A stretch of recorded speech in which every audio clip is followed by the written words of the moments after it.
Hi there and welcome to this new video. So today I have for you an amazing routine to strengthen the piriformis muscle. The piriformis can certainly get weaker through a lot of aggressive stretching, especially when it feels tight. Even though it may not be tight, we tend to just overstretch the piriformis, and too many stretches can definitely lead to more weakness.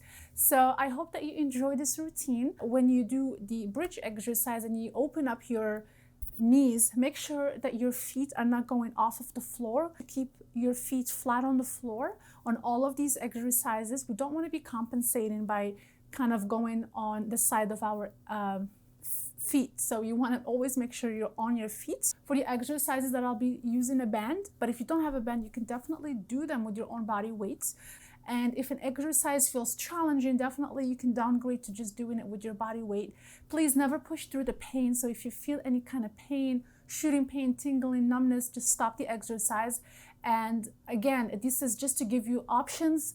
You don't have to do them all at once. You can definitely overwhelm the piriformis, which could lead to spasms. So I just want you to pick one exercise at a time.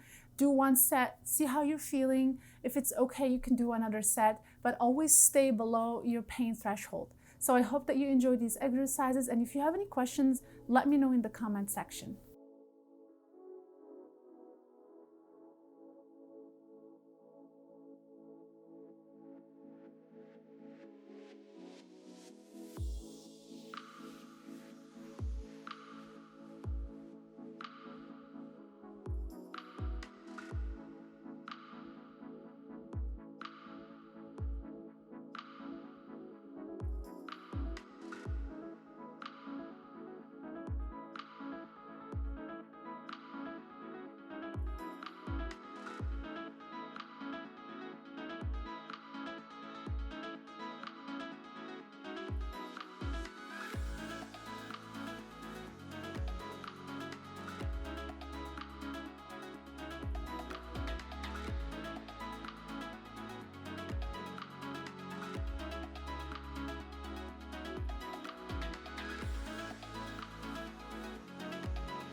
I try to include a few variations where you'll be engaging both the piriformis as well as the gluteus medius, because they both work together, and a lot of piriformis issues, they stem from weak gluteus medius. I lived with the piriformis syndrome for so many years, so I can very easily sense when an exercise can trigger pain, and I had a long period of time where I couldn't actually do any exercises because they would always trigger pain.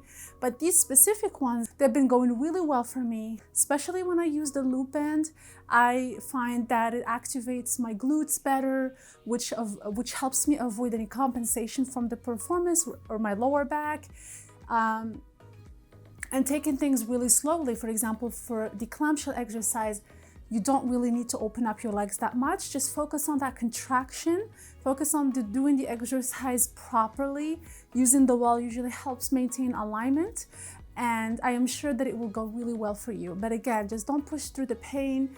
And if you have a notebook where you track all of these things, make sure you write down the exercises that triggered the pain versus the exercise that didn't trigger the pain, so you know kind of what you can keep doing and what you may need to work around or avoid for a little while.